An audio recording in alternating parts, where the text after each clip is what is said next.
अब हम लोग ये चीज़ देखते हैं कि एंट्रोपी जो है वो प्रॉपर्टी ऑफ सिस्टम है कि नहीं है। तो इसको समझने के लिए मैं फिर से मैंने एक ये प्रेशर वॉल्यूम कर्व बनाया हुआ है जिसमें कि हमारे पास में दो प्रोसेस हैं। ठीक है, इसमें हमारे पास में क्या है, दो प्रोसेस हैं। एक आपको दिख रहा है R1 और दूसरा प्रोसेस कौन सा है, R2। दोनों प्रोसेस हमारे पास में क्या है, रिवर्सिबल है। ठीक है, हमने इस अप्रोच में फिर से इस चीज़ को अज्यूम किया है कि जो हमारे पास में दोनों प्रोसेस हैं वो कैसे हैं, वो रिवर्सिबल प्रोसेस है। यानी R1 भी हमारा क्या है, रिवर्सिबल प्रोसेस है, और R2 भी क्या है, रिवर्सिबल प्रोसेस है। तो एक प्रोसेस तो I स्टेट से F स्टेट में जा रहा है जो कि हमारे पास में कौन सा है, R1 प्रोसेस है, और दूसरा जो प्रोसेस है वो F से I में जा रहा है, और ये प्रोसेस जो है वो हमारे पास में कौन सा है, R2 प्रोसेस है। ठीक है, तो R1 कैसा है, I से F में जा रहा है, और F से I में जो जा रहा है वो प्रोसेस हमारे पास में कौन सा हो गया, R2 प्रोसेस हो गया। ठीक है, तो अभी हम लोगों ने पढ़ा ये क्लॉसियस थ्योरम से। देखिए ये भी एक पूरी, अगर R1 और R2 को आप मिला दो तो ये क्या हो गया, ये एक साइकिल बन जाएगी अगर R1 और R2 प्रोसेस को आप मिला रहे हैं। तो अगर इस साइकिल के लिए भी हम कहें कि R1 और R2 को मिलाने पर जो साइकिल बन रही है उसका साइक्लिक इंटीरियर हम लें dq/t, वो इज इक्वल टू 0 होगा अकॉर्डिंग टू क्लॉसियस थ्योरम। क्यों, क्योंकि ये साइकिल क्या है, रिवर्सिबल है, और रिवर्सिबल साइकिल के लिए अगर हम लोग साइक्लिक इंटीरियर लेंगे dq/t का, वो उसकी वैल्यू 0 के इक्वल होगी अकॉर्डिंग टू क्लॉसियस थ्योरम, जो कि अभी हम लोगों ने पिछले आर्टिकल में पढ़ा हुआ है। ठीक, अब हम लोग क्या करते हैं, यहां पर इसी चीज को एक्सपेंड करते हुए आगे लिखते हैं। ठीक है, तो जो हमने वहां पर पहले किया था, हमने क्या किया था, इंडिविजुअल प्रोसेस को लिया था, इंडिविजुअल साइकिल्स को लिया था, बाद में समीशन किया था। हम यहाँ पर उसका उल्टा चलेंगे। हमारे पास में ये पता है कि क्लॉसियस थ्योरम ने क्या एक्सप्रेशन दिया है, उसी को हम एक्सपेंड करेंगे। तो ये क्लॉसियस थ्योरम का ये हमारे पास में एक्सप्रेशन था, इसको जब हम लोग एक्सपेंड करेंगे तो हमारे पास में क्या होगा, यहाँ से हम I से F वाले प्रोसेस के लिए अगर इसको लिखते हैं यहाँ पर, तो हमारे पास में ये एक्सपेंशन आ रहा है, इंडिकेशन। देखिए I जो ये R1 वाला प्रोसेस है वो कहाँ से आ रहा है, वो जा रहा है I से F की ओर। तो that is for R1 process I2F dq/t plus क्या होगा हमारे पास में, दूसरा प्रोसेस क्या है, F2I है, दैट इज ये कहाँ से होगा, F2I, ये हमारे पास में कौन सा प्रोसेस है, R2 dq/t। ठीक है, इसी एक्सपेंशन को हम एक्सपेंड कर रहे हैं, दैट इज इक्वल टू 0। यह भी हम लोगों ने पीछे पढ़ा है, वही चीज किया, हमने रिवर्स कर दिया। R1 के लिए क्या हो गया, I से F ये गया, तो यहाँ पे क्या होगा, dq/t इंटीरियर, प्लस क्या हो गया, F से I गया, F से I गया, R2 dq/t is equal to. अब यहाँ पे साइक्लिक आप फॉर्म नहीं लाओगे क्योंकि ये इंडिविजुअली प्रोसेस के लिए है। इन दोनों प्रोसेसेस को जब मिलाया गया तब ही साइकिल बनी। ठीक है, ये दोनों इंडिविजुअल प्रोसेस है, इसलिए यहाँ पे सिंपल इंटीग्रेशन मैंने लगाया हुआ है। ठीक है, तो ये चीज हमारे पास में आ गई। अब इसी को हम लोग आगे एक्सपेंड करें अगर, तो आप अगर इसको लिखते हो फिर से रीअरेंज करके, तो यहाँ से क्या आएगा, इंटीग्रेशन I2F dq/t, इस वाले टर्म को हमने इधर ले आए, तो यहाँ से क्या आएगा, minus sine integration for R2 process, ये R1 के लिए था, R2 प्रोसेस F2I dq/t। ठीक है, तो ये हमारे पास में आ जाएगा। इस वाले को आप इधर लेके जाओगे 0 के ऊपर, तो यहाँ पे क्या आ जाएगा, माइनस साइन आ जाएगा। अब अगर आप माइनस साइन हटाओगे तो ऑब्वियसली बात है लिमिट्स हमारी क्या हो जाएंगी, वो चेंज हो जाएंगी। तो अगर हम इसको फिर से लिखते हैं यहाँ पर, तो ये क्या आएगा, for R1 process I2F dq/t is equal to, minus sine आपने लगा रखा है, माइनस साइन को आप हटाओगे तो यहाँ पे क्या होगी, लिमिट्स इंटरचेंज होंगी, I2F dq/t for R2 process. कुछ आप लोग को क्लियर हो रहा है? ध्यान से देखिए, जब मैंने माइनस साइन हटाया तो लिमिट्स हमारी क्या होगी, सेम हो गई। I2F यहाँ पर भी होगी, I2F यहाँ पर भी होगी, dq/t इधर भी है, dq/t इधर भी है, और प्रोसेस लेकिन हमारे पास में क्या है, पाथ जो हैं वो डिफर है। ये क्या है, ये R1 की बात कर रहा है, ये R2 की बात कर रहा है। तो कंक्लूजन क्या निकला, हमें पता है कि जो dq/t क्वांटिटी है यहाँ पर वो क्या हो रही है, इसके लिए भी I से F है और इसके लिए भी है, हमारे पास में दोनों पार्ट डिफर हैं बट दोनों की वैल्यूज क्या हैं, सेम है। और कुछ क्लियर हुआ कि नहीं हुआ? मेन कहने का मतलब ये है कि अगर आप ध्यान से देखिए, R1 पाथ और R2 पाथ के लिए जो dq/t है, अगर मान लीजिए ये मैंने I से F मैं R1 के थ्रू जा रहा हूं और I से ही F आप R2 के थ्रू जा रहे हो, तो दोनों की वैल्यूज dQ/T वाले रेशियो की वैल्यूज क्या होंगी, आपस में सेम होंगी। यानी कि ये वैल्यू है, ये वैल्यू हमारी क्या हो रही है, वो पाथ के ऊपर डिपेंड नहीं कर रही है। कुछ ऐसा ही केस हमारा किसके में हुआ था, इंटरनल एनर्जी के केस में हुआ था। इंटरनल एनर्जी भी हमारी क्या थी, प्रॉपर्टी ऑफ सिस्टम थी, वो इंडिपेंडेंट थी कि आप किस पाथ से जा रहे हो, वो एंड स्टेट के ऊपर डिपेंड करती थी। सेम वही चीज हमारी क्या हो रही है यहाँ पर dQ/T के लिए भी हम लोग ये चीज कह रहे हैं कि ये dQ/T जो है इसकी वैल्यू जो है वो हमारी क्या हो रही है, पाथ से इंडिपेंडेंट है। देखिए R1 के लिए भी वही वैल्यू आ रही है, R2 के लिए भी वैल्यू आ रही है। अगर आप यहाँ पर माइनस साइन के थ्रू आप लिमिट चेंज कर दो, यानी I से F R1 के थ्रू जाओ या R2 के थ्रू I से F जाओ, दोनों की वैल्यूज क्या हो रही हैं, सेम आ रही हैं। तो आप इस चीज को आप क्या लिख सकते हो, इस चीज को आप जनरलाइज मैनर में लिख सकते हो कि ये दोनों डेट इज इक्वल टू क्या होगा, I to F for any reversible process dQ/T। यानी अगर कोई दो रिवर्सिबल प्रोसेस हो रहे हैं तो उनके लिए हमारे पास में जो dQ/T होगा सेम एंड की पोजीशन के लिए, I से F के लिए दो हमारे पास में रिवर्सिबल प्रोसेस हैं, तो उनके लिए dQ/T की वैल्यू आपस में क्या होगी, सेम हो जाएगी। ठीक है, तो ये हमारे पास में आ गया।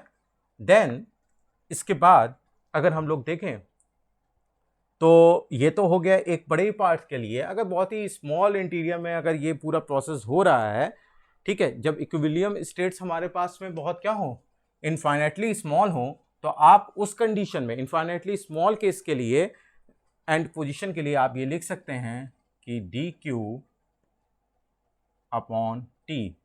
ठीक है, dQ/T, ये dQ किसके लिए, फॉर रिवर्सिबल प्रोसेस के लिए, that is equal to TS होगा।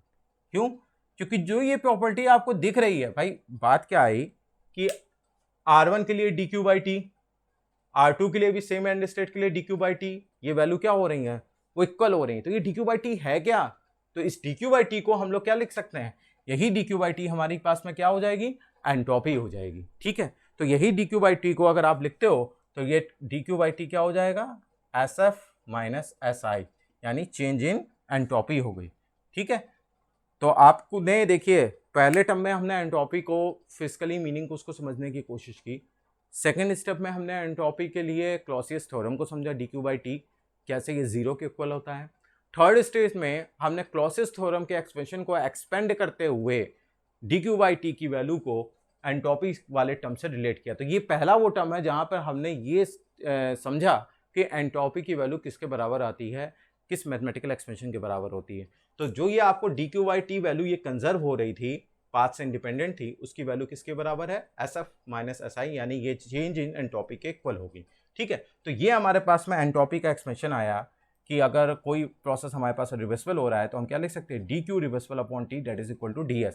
यानी कोई भी रिवर्सिबल प्रोसेस में जो हीट का एक्सचेंजमेंट हो रहा है किसी पर्टिकुलर टेम्परेचर पर, तो वो इनका रेशियो जो होगा वो किसके बराबर होगा, change in entropy of that particular system हो जाएगा। ठीक है, तो ये हमारे पास में हो गया।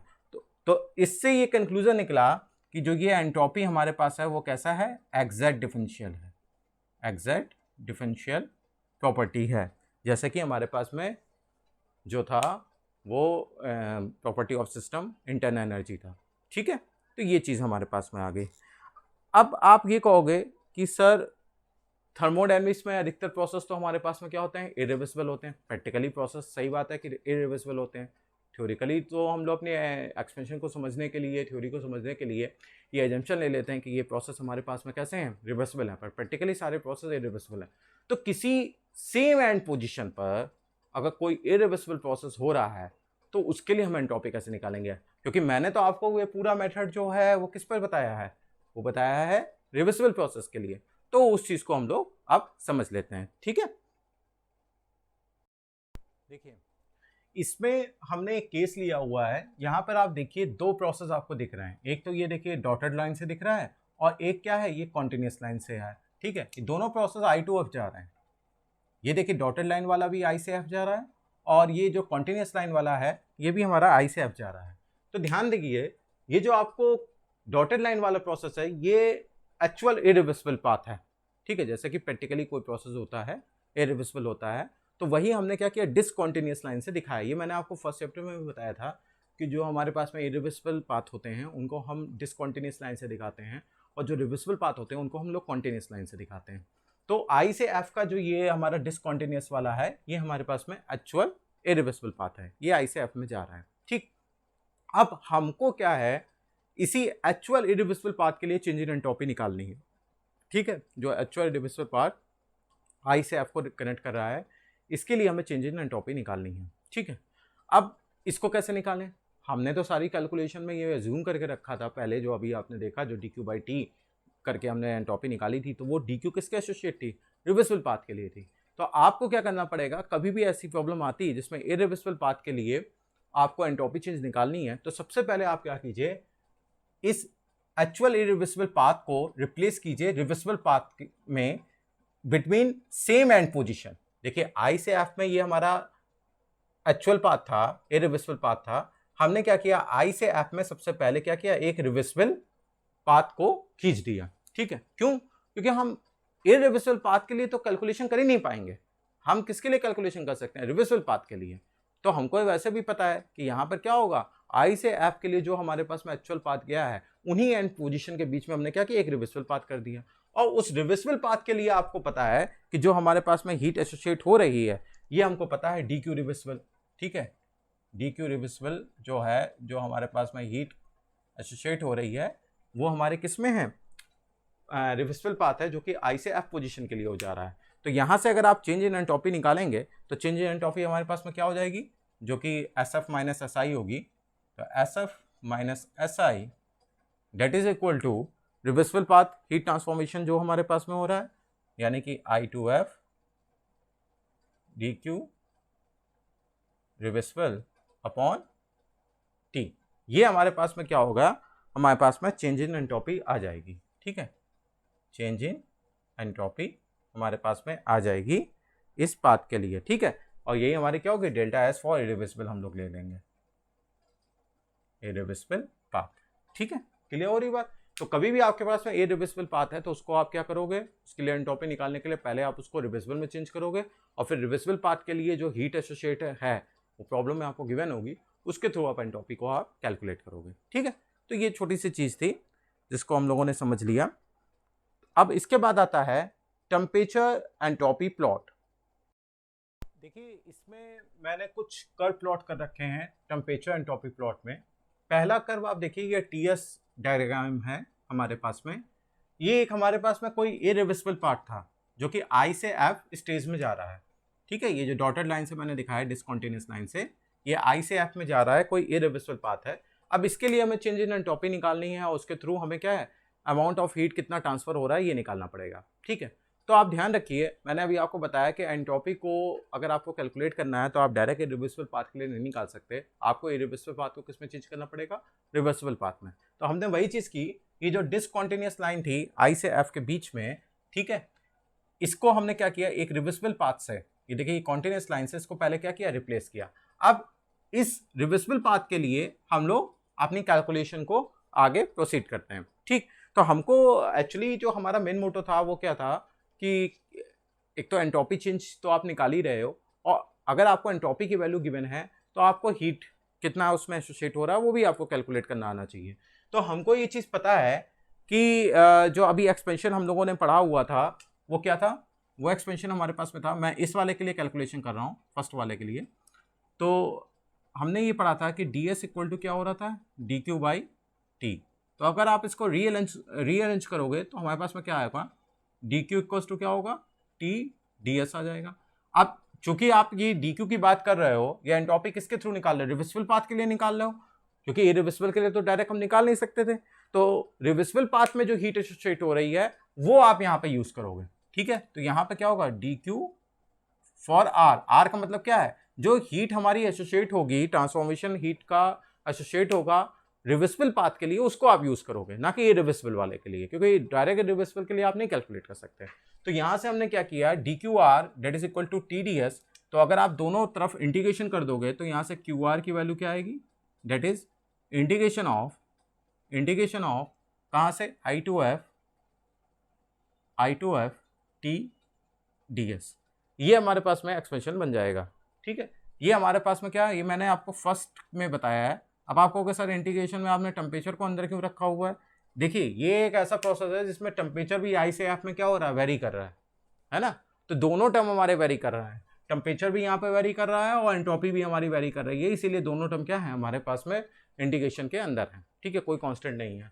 अब अगर हम सेकंड कर्व की बात करें, देखिए सेकंड कर्व में आपको समझ में आ रहा है, ये तो प्रोसेस ऐसा था जिसमें टेम्परेचर और एंट्रोपी दोनों वेरी कर रहे थे आई से एफ के बीच में।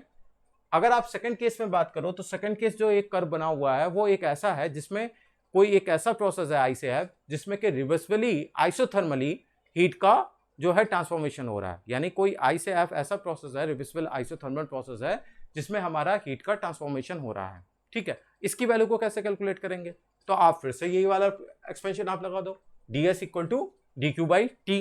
तो यहाँ पे जब आप इसकी वैल्यू को कैलकुलेट करोगे तो क्या आएगा, मैं ये देखिए ये कर्व के नेम कर दे रहा हूँ, ये फर्स्ट कर्व है, ये हमारे पास में सेकंड कर्व है और ये हमारे पास में थर्ड कर्व है, ठीक है। तो ये हमारे पास में जो कैलकुलेशन मैंने की थी ये फर्स्ट कर्व के लिए की थी, अब मैं यहाँ पर ये सेकंड कर्व के लिए कर रहा हूँ, ठीक है, इस वाले के लिए। तो ये एक ऐसा प्रोसेस आई से एफ है जिसमें हीट का ट्रांसफॉर्मेशन क्या हो रहा है, रिवर्सली आइसोथर्मल हो रहा है। तो इसकी वैल्यू को कैलकुलेट करने के लिए फिर से आप अगर ये एक्सप्रेशन लगाओगे ds equal to D Q by T, अब यहाँ पर आपको किसी और पाथ से चेंज करने की जरूरत नहीं क्योंकि आई से एफ डायरेक्ट आपको क्या दिया हुआ है, रिवर्सिबल दिया हुआ है। तो ds equal to D Q by T, तो यहाँ से अगर आप डी क्यू की वैल्यू निकालो तो डी क्यू इक्वल टू क्या होगा, टी डी एस हो जाएगा। आप इसको इंडिकेट करोगे तो डी क्यू को इंडिकेट करोगे तो क्यू आ जाएगा और यहाँ से क्या होगा, T integration of I to F D S, ठीक है। अब आप कहोगे सर इसमें टेम्परेचर हमने क्यों बाहर कर दिया इंटीग्रेशन के, क्योंकि देखिए ये कैसा प्रोसेस है, ये आइसोथर्मल प्रोसेस है, तो यहाँ पे टेम्परेचर आई से एफ में क्या है, कांस्टेंट बना हुआ है, इसीलिए आप इसको इंटीग्रेशन के बाहर रख सकते हैं। तो इसको जब आप ओपन करेंगे और फिर परफॉर्मिंग इंटीग्रेशन तो हमारे पास में वैल्यू क्या होगी, टी और डी एस की वैल्यू करोगे तो यहाँ पे इंटीग्रेशन करोगे तो क्या होगा, एस एफ माइनस एस आई। यानी कि अगर आप ध्यान से इस चीज को समझो तो अगर हम कोई हमारे पास में टीएस कर्व दिया हुआ, देखिए ध्यान, बहुत इंपॉर्टेंट चीज मैं बताने जा रहा हूं, अगर हमारे पास में कोई टेम्परेचर एंट्रोपी कर्व दिया हुआ है और उसमें आपको heat transformation in particular process निकालना है, टेम्परेचर एंट्रोपी कर्व में आपको heat transformation in particular process निकालना है, तो आपको सिंपली आप ध्यान से देखिए, आई से एफ में अगर आइसोथर्मल प्रोसेस था, हमें हीट ट्रांसफॉर्मेशन इस प्रोसेस में जो हो रहा है वो निकालना है, तो सिंपल आपको एरिया अंडर दैट कर्व निकालना होगा। देखिए यही तो दे रहा है ये टेम्परेचर, ये वैल्यू जो टी थी वो क्या है, ये टेम्परेचर है, यानी ये T multiply by S F minus S आई। यहाँ पर क्या है, एस एफ है, एफ पॉइंट के करस्पॉन्डेंस एंट्रोपी, और इस पॉइंट के करस्पॉन्डेंस हमारे पास एंट्रोपी क्या है, एस आई। तो ये सिंपली क्या कर रहा है, ये जो मैंने डॉटेड एरिया दिया हुआ है इसी को तो ये रिप्रेजेंट कर रहा है। यानी क्या हुआ, किसी भी पर्टिकुलर प्रोसेस के लिए अगर आपको हीट ट्रांसफॉर्मेशन निकालना है, हीट एक्सचेंजमेंट निकालना है जो कि इस प्रोसेस में हो रहा है, या ट्रांसफॉर्मेशन आप उस टर्म को बोलिए, तो टीएस कर्व का उस पर्टिकुलर प्रोसेस के अंदर एरिया आप निकाल दीजिए तो आपको हीट पता चल जाएगी। तो ये जो ये आपको शेडेड एरिया है, यही एरिया हमारे पास में क्या हो जाएगा, दैट इज क्यू हो जाएगा, ठीक है। आई थिंक आप लोग को ये चीज़ समझ में आ गई होगी। कुछ ऐसा ही केस हमारा क्या होता था, वर्क ट्रांसफर में होता था। मैंने आपको बताया था जब फर्स्ट लॉ ऑफ थर्मोडायनामिक्स पढ़ा रहा था कि अगर कोई हमारे पास में कर्व है प्रेशर वॉल्यूम एक्सेस के बीच में और उसका आप एरिया अंडर कर्व आप निकाल देते हैं तो हमारे पास में क्या आ जाएगा, वर्क ट्रांसफर आ जाता था। पीवी कर्व में अगर आप किसी भी प्रोसेस के अंदर एरिया अंडर कर्व निकाल देंगे तो हमें किसकी वैल्यू पता चल जाएगी, वर्क ट्रांसफर की वैल्यू पता चल जाएगी। तो सेम वही चीज़ यहाँ पर है कि टीएस डायग्राम में अगर आप एरिया अंडर कर्व निकाल देंगे तो हमारे पास में क्या आ जाएगा, हीट एक्सचेंजमेंट की वैल्यू आ जाएगी, ठीक है। मुझे लगता है आप लोग को ये चीज़ समझ में आ गई होगी। तो ये दो केसेस हम लोगों ने अलग अलग डिस्कस कर ली है। अब ये थर्ड केस हमारे पास में आ रहा है, ये कार्नोट साइकिल का केस है, ठीक है। तो मैं क्या करता हूँ, इन दोनों चीज़ों को यहाँ से हटा दे रहा हूँ ताकि जगह हो जाए।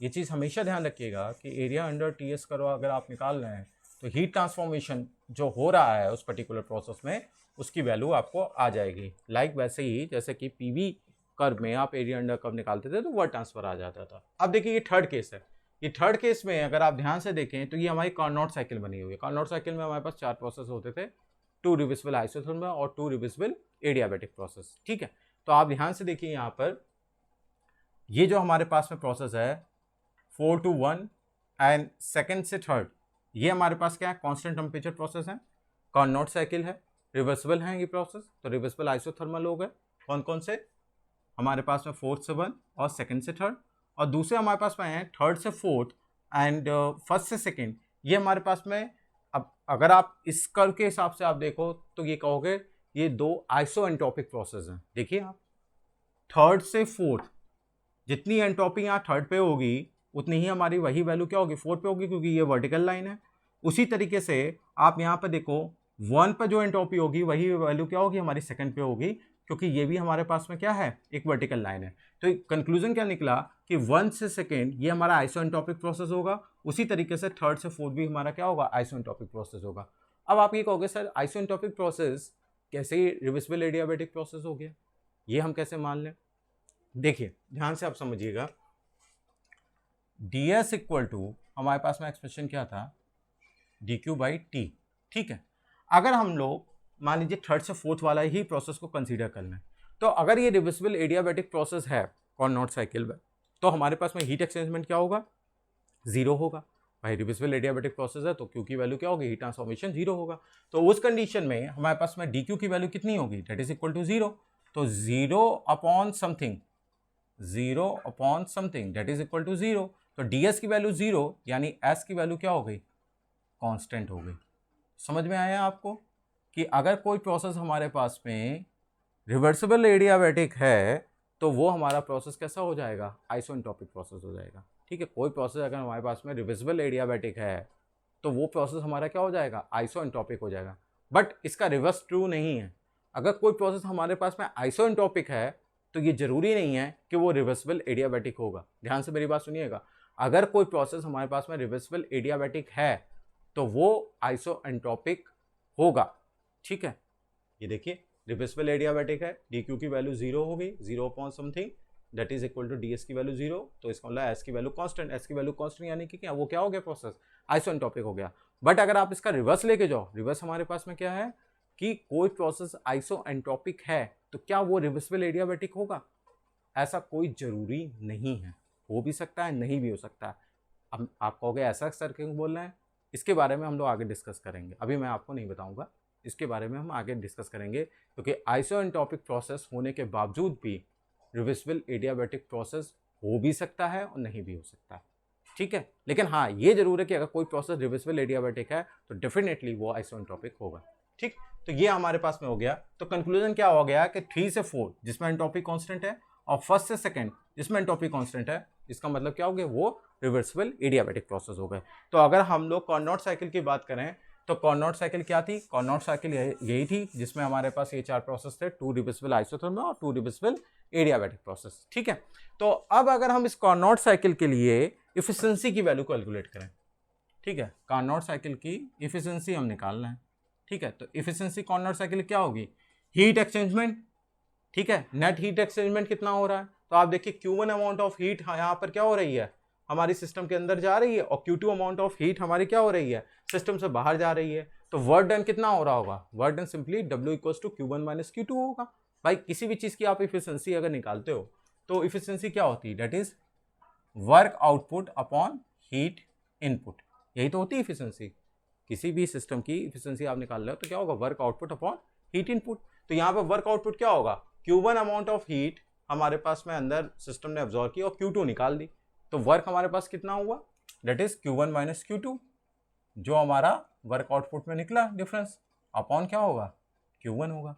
अब हम जरा वैल्यू निकालें इसकी। ठीक है, आपको यहाँ पर क्या करनी है, Q1 की वैल्यू निकालनी है इन टर्म्स ऑफ एंट्रोपी। ठीक है, Q1 की वैल्यू आपको क्या निकालनी है, इन टर्म्स ऑफ एंट्रोपी।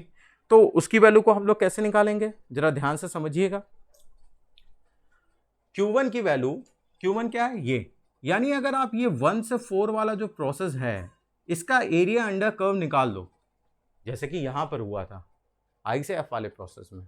अगर 1 से ये 4 से 1 जा रहा है तो 4 से 1 वाले प्रोसेस का एरिया अंडर कर्व निकाल दोगे आप, तो आपके पास में क्या आ जाएगा, Q1 अमाउंट ऑफ हीट आ जाएगा, क्योंकि Q1 अमाउंट ऑफ हीट 4 से 1 में जा रही है। तो हमने क्या किया, ये वाला एरिया, ये पूरा एरिया यहाँ तक का, ठीक है, ये शेडेड एरिया, ये हमने निकाला यहाँ से। तो वो क्या होगा, सिंपली Q1 की वैल्यू अगर आप निकालोगे, टेम्परेचर क्या है इसके करस्पॉन्डेंस T1, ठीक है, और Q1 निकालना है तो T1 और फिर ये वाली विथ, तो इसके करस्पॉन्डेंस अगर आप देखोगे तो यहाँ पे एंट्रोपी क्या होगी S4, और इसके करस्पॉन्डेंस आप देखोगे तो यहाँ पे एंट्रोपी क्या होगी S1। तो Q1 की वैल्यू हमारे पास में क्या हो जाएगी, डेट इज भाई ज़्यादा से बड़ा वाला आप जो है माइनस करो, तो यहाँ से क्या हो जाएगी S1 माइनस S4, ठीक। इसी तरीके से अगर आप Q2 की वैल्यू निकालोगे तो Q2 का मतलब क्या हो गया, ये जो आपका पास में है सेकंड से थर्ड वाला जो प्रोसेस हो रहा है, यानी इसका एरिया अंडर कर्व निकालिए आप, ठीक है। तो इसका एरिया अंडर कर्व निकालोगे तो क्या होगा, ये वाली हमारे पास में हाइट कितनी है, ये हाइट टेम्परेचर T2 के बराबर है, और ये विथ कितनी होगी, ये विथ उतनी ही होगी जितने की हमारी डिफरेंस S1 माइनस S4 का था, क्योंकि जो वैल्यू हमारे पास यहाँ पर S1 की है वही वैल्यू हमारे पास में क्या है S2 की है, और जो वैल्यू हमारे पास S3 की है वही वैल्यू हमारे पास S4 की है, क्योंकि ये दोनों प्रोसेस जो थे वो आइसोएंट्रोपिक थे। तो अगर आप यहाँ पे Q2 की वैल्यू लिख रहे हो तो Q2 की वैल्यू क्या होगी, T2 मल्टीप्लाई बाई, अब देखिए यहाँ पे एक कंफ्यूजन होगा आप लोगों को, ये प्रोसेस कैसा हो रहा है सेकेंड से थर्ड, ठीक। तो आप कहोगे सर इसमें जो है एंट्रोपी चेंज क्या होगा, हम लेंगे S3 माइनस S2, हम क्या एंट्रोपी चेंज लेंगे S3 माइनस S2।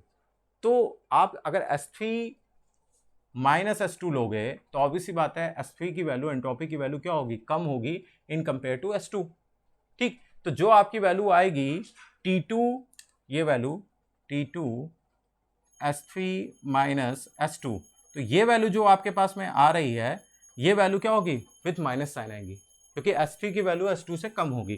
तो ये जो वैल्यू माइनस साइन आ रहा है ये रिप्रेजेंट कर रहा है कि यहाँ पर क्या हो रहा है, हीट जो है सिस्टम से सराउंडिंग में जा रही है।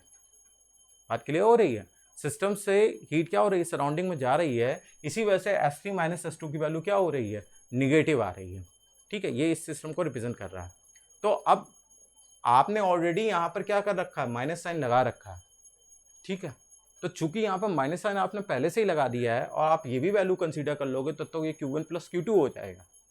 क्लियर हो रही बात कि नहीं, माइनस साइन अगर आप ना लगाते तब आप ये ले सकते थे S3 माइनस S2, लेकिन चूंकि आपने माइनस साइन पहले से लगा रखा है, यानी आपने ये मान रखा है कि Q2 अमाउंट ऑफ हीट यहाँ पे क्या हो रही है, सिस्टम से सराउंडिंग में ट्रांसफर हो रही है। तो यहाँ पर इसका मतलब क्या है, आप Q2 की जगह सिर्फ मैग्नीट्यूड रखोगे, ठीक है, सिर्फ आप क्या रखोगे वहां पर, मैग्नीट्यूड रखोगे। तो मैग्नीट्यूड की बात अगर आप कर रहे हो तो यहाँ पर आप वैल्यू क्या लोगे, T2 और S2 माइनस S3, ठीक है। आई थिंक आप लोग को ये डाउट नहीं होगा क्योंकि हम लोग इस तरीके का इंटरनल एनर्जी वाले कॉन्सेप्ट में देख चुके हैं। अगर आप सिंपल अलजेब्रिक समीशन कर रहे होते नेट हीट ट्रांसफर के लिए तो कोई प्रॉब्लम नहीं थी, T2 multiply S3 minus S2 करते ऑटोमेटिकली ये वैल्यू माइनस हो जाती, क्योंकि ये रिप्रेजेंट करता है कि हीट हमारी सिस्टम से सराउंडिंग में जा रही है, ठीक है। अगर आप नेट हीट ट्रांसफर में Q1 प्लस Q2 कर रहे होते हैं तो ठीक है, Q2 अपने आप माइनस हो जाता है, बट आपने यहाँ पर Q1 माइनस Q2 में पहले ही माइनस साइन लगा दिया है Q2 की जगह, यानी आप पहले से एजम्पशन लेके चल रहे हैं कि हीट सिस्टम से सराउंडिंग में जा रही है। इसीलिए आपको क्या लेना पड़ेगा, यहाँ पर Q2 की जगह केवल मैग्नीट्यूड लेना पड़ेगा, that is T2 multiply S2 minus S3, ठीक। नहीं तो प्रॉब्लम गड़बड़ हो जाएगा आपका, ठीक। तो यहाँ पर हम ये वैल्यू रखते हैं T2 S2 माइनस S3, ठीक है, ये पूरा टर्म था अपॉन Q1 की वैल्यू हमारे पास में क्या है, डेट इज भाई T1 S1 माइनस S4। अब आप देखो यहाँ से, अगर इसको देखो ध्यान से, S1 इक्वल्स टू S2 है, S2 इक्वल्स टू S4 है, तो ऑब्वियसली बात है कि जो वैल्यू हमारे पास S1 minus S2 S1 minus S4 की है वही वैल्यू हमारे पास क्या होगी, S2 माइनस S3 की होगी, क्योंकि S1 S2 के बराबर है और S3 जो है S4 के बराबर, तो S1 minus S4 is equal to क्या होगा हमारे पास में, S2 माइनस S3। तो ऑब्वियसली बात है ये आप जब S1 माइनस S4 को, ये वाले टर्म को आप S1 माइनस S4 आप लिख सकते हैं S2 माइनस S3 की जगह, ऊपर नीचे से कॉमन ले लेंगे तो हमारे पास में क्या आ रहा है, नीटा कॉन नॉट, ये वाले टर्म आपस में कैंसिल आउट हो जाएंगे, हमारे पास में आएगा T1 minus T2 upon T1, यही आती थी कार्नोट साइकिल की एफिशिएंसी। कार्नोट साइकिल की और आप इसको सॉल्व करेंगे तो क्या आएगा 1 माइनस T2 अपॉन T1। ठीक है, तो इससे ये वेरीफाई हो गया कि जो हमारी अप्रोच है वो सही है। यही तो हमने सेकंड लॉ ऑफ थर्मोडायनामिक्स में पढ़ा था। कार्नोट साइकिल की एफिशिएंसी क्या होती थी 1 माइनस T2 अपॉन T1 हो जाती थी। ठीक है, तो ये हमारे पास में एक्सप्रेशन हो गया। तो इस टाइप की कई प्रॉब्लम्स आप लोग अभी सॉल्व करेंगे। कंक्लूजन क्या है ये सब बताने का, वो ये है कि आपको ये चीज़ समझ में आ पाए कि अगर टीएस कर्व हमारे पास में है और किसी भी प्रोसेस का एरिया अंडर कर्व आप निकालोगे टीएस में, तो आपको उस पर्टिकुलर प्रोसेस में हीट ट्रांसफॉर्मेशन आ जाएगा। अच्छा, एक चीज़ और इम्पॉर्टेंट है, अब अगर आप थर्ड से फोर्थ वाला प्रोसेस लो, थर्ड से फोर्थ वाले प्रोसेस का एरिया अंडर कर्व निकालिए कहाँ पर, एस वाले एक्सेस पर, तो क्या आएगा थर्ड से फोर्थ, ये वर्टिकल लाइन है, इसका आप प्रोजेक्शन यहाँ पे इस वाले एक्सेस पर लोगे तो ये क्या होगा, 0 आएगा एरिया। इसी तरीके से आप 1 से 4 वाले में देखिए, ये 1 से सेकंड वाले में, ये भी एक वर्टिकल लाइन है, इसका आप प्रोजेक्शन इस एंट्रोपी वाले एक्सेस पर लो तो देखो क्या आएगा, 0 आएगा। ऐसे 0 क्यों आ रहा है वर्टिकल लाइन का, क्यों, क्योंकि ये एक ऐसा प्रोसेस है, आइसोएंट्रोपिक प्रोसेस है। आइसोएंट्रोपिक प्रोसेस का मतलब रिवर्सिबल एडियाबैटिक प्रोसेस, और इसका एरिया 0 आने का मतलब है एस एक्सेस पर, दैट मीन्स हीट हमारी क्या है, 0। ठीक है, तो ये आपको वेरीफाई कर रहा है। तो आई थिंक आप लोग को ये चीज़ समझ में आ गई होगी।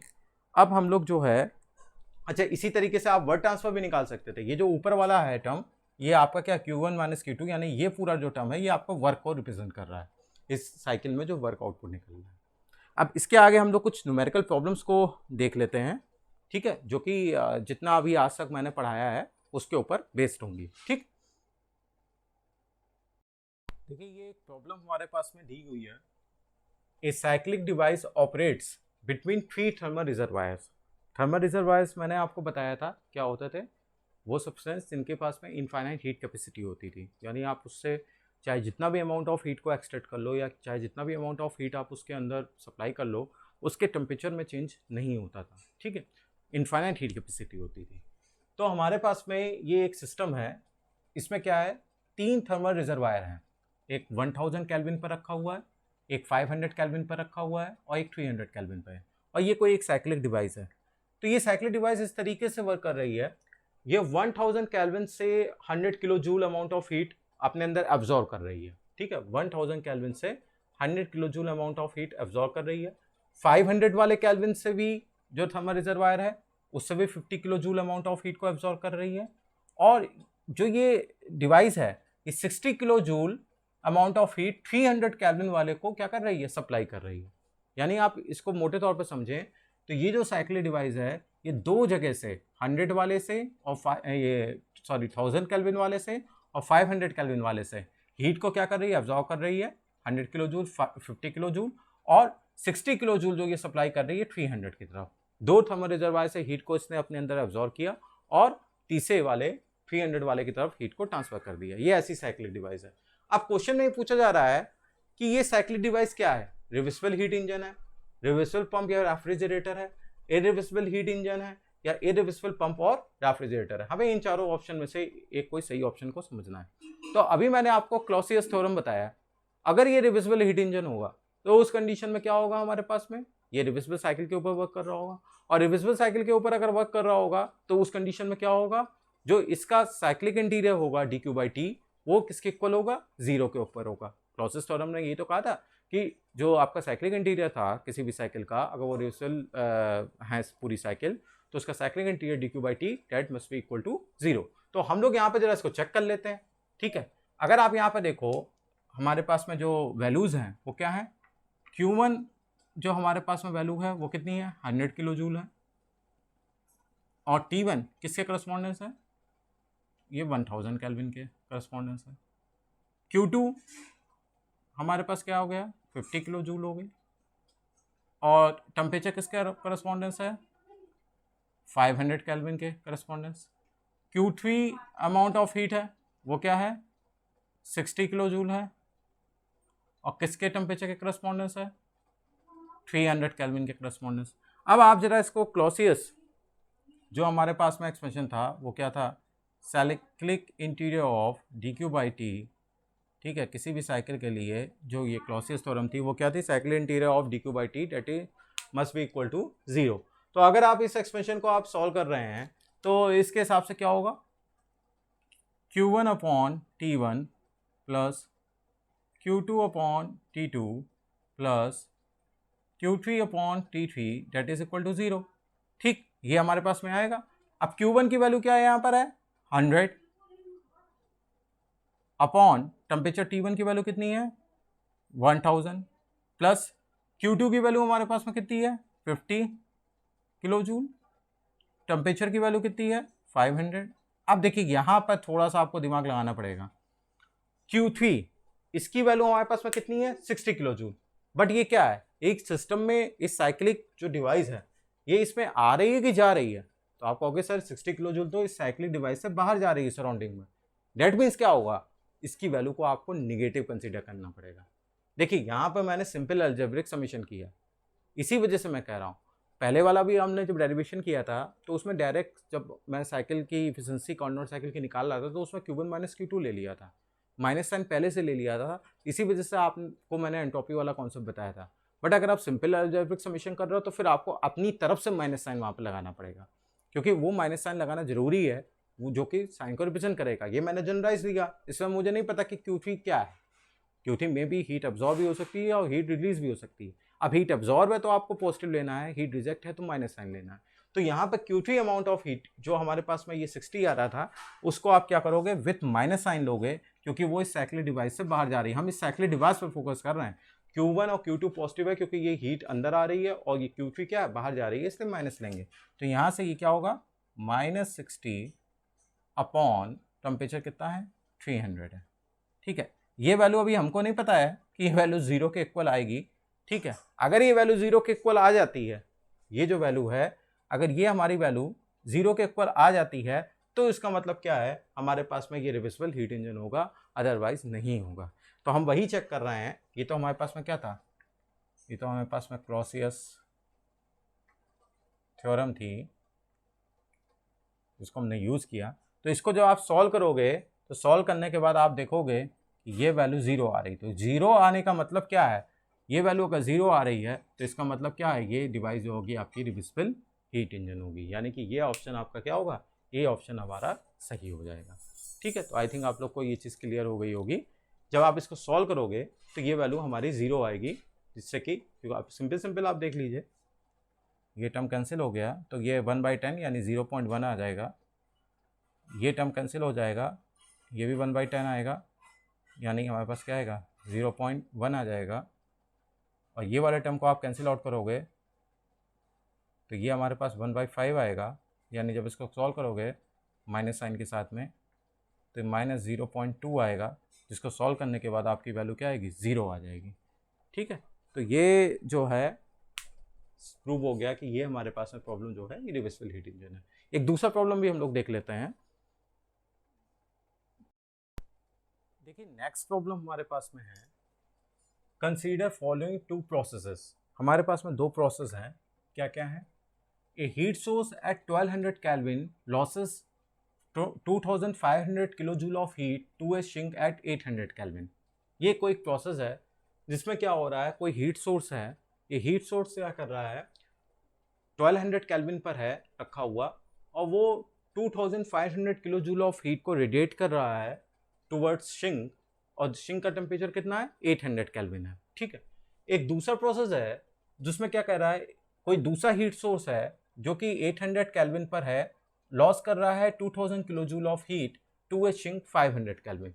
अब आपको इन दोनों प्रोसेस को आपस में कंपेयर करना है और बताना है कि इन दोनों प्रोसेस में कौन सा ज़्यादा इरिवर्सिबल होगा और कौन सा कम इरिवर्सिबल होगा। इरिवर्सिबिलिटी पूछी जा रही है। इरिवर्सिबिलिटी का मतलब क्या है, देखिए हमेशा ध्यान रखिएगा, जो प्रोसेस जितना ज़्यादा इरिवर्सिबल होगा उस प्रोसेस की एंट्रोपी उतनी ही ज़्यादा होगी। मैं रिपीट कर रहा हूँ इस चीज़ को, कोई भी प्रोसेस जितना ज़्यादा इरिवर्सिबल होगा उसकी एंट्रोपी जो एसोसिएट हो रही चेंज इन एंट्रोपी जो ds है डेल्टा s है वो वैल्यू उतनी ही ज़्यादा होगी। जो प्रोसेस जितना ज़्यादा रिवर्सिबल होगा, या रिवर्सिबल प्रोसेस के लिए तो आपको पता है कि एंट्रोपी की वैल्यू हमारी क्या होगी, मिनिमम होगी।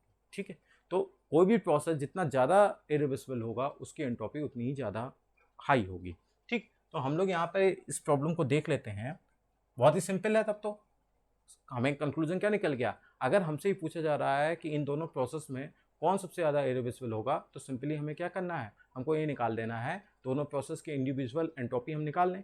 जिस प्रोसेस की एंट्रोपी ज़्यादा होगी वो प्रोसेस हमारा क्या होगा, ज़्यादा इरिवर्सिबल होगा। जिस प्रोसेस की एंट्रोपी कम होगी वो कम इरिवर्सिबल होगा दूसरे के कंपेयर में, ठीक है।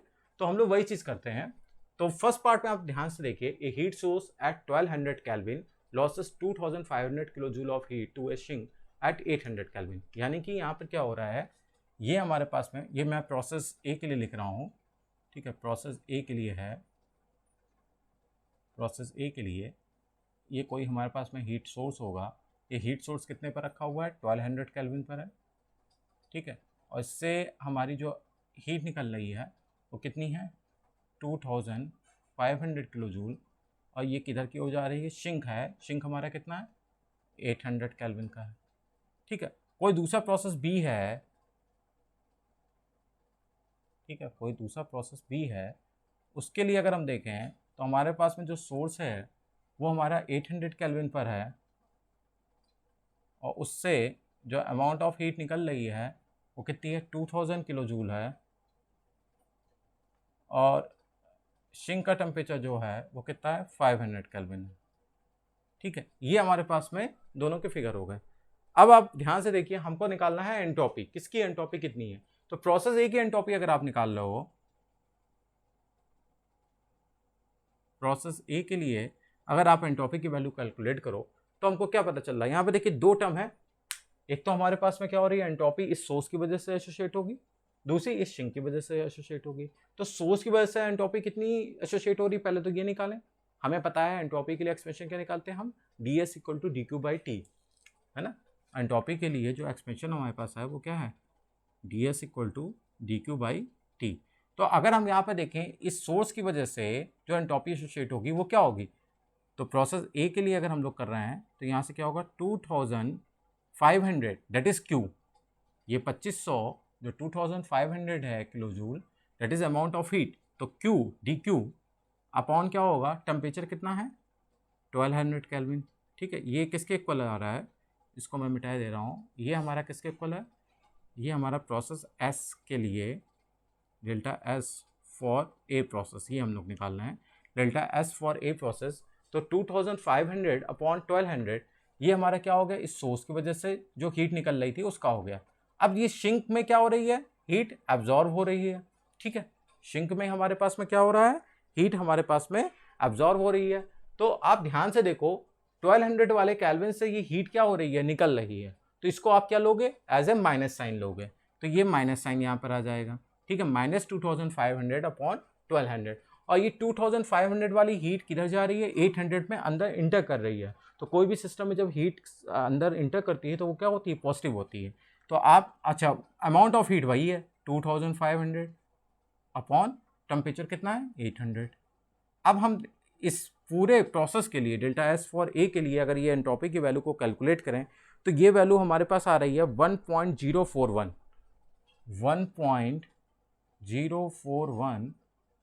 किलो जूल पर केल्विन। यूनिट वही हुई ना, क्यू की यूनिट क्या हुई, किलो जूल, और टेम्परेचर की यूनिट क्या होगी, केल्विन। तो एंट्रोपी की यूनिट क्या होगी, किलो जूल पर केल्विन। इसी तरीके से प्रोसेस बी के लिए अगर हम लोग निकालें, प्रोसेस बी के लिए, तो delta S for B that is equal to कितना होगा, डेल्टा एस फॉर बी की वैल्यू अगर हम लोग कैलकुलेट करें यहाँ पर, तो ये वाला फिगर देखिए, यहाँ पे क्या हो रहा है, 800 केल्विन से 2000 किलो जूल ऑफ हीट निकल रही है। तो ये क्या हो जाएगा, -2000 अपॉन 800, और ये 2000 हीट 500 में जा रही है, तो यहाँ से क्या होगा, 2000 अपॉन 500। तो जब आप इसको सॉल्व करेंगे तो हमारे पास में जो वैल्यू आएगी वो आएगी 1.5 किलो जूल पर केल्विन, 1.5 किलो जूल पर केल्विन, ठीक है।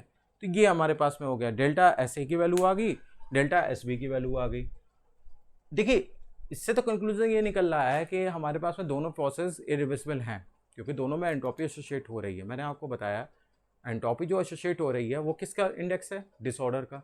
और डिसऑर्डर अगर हो रहा है, जो एनर्जी कुर्सियों के टूटने से, आदमी के इंजर्ड होने से हुई थी, जो एनर्जी उससे एसोसिएट हुई थी कोलिजन की वजह से, क्या उसको आप वापस जो है रीगेन कर पाएंगे? नहीं कर पाएंगे, है ना।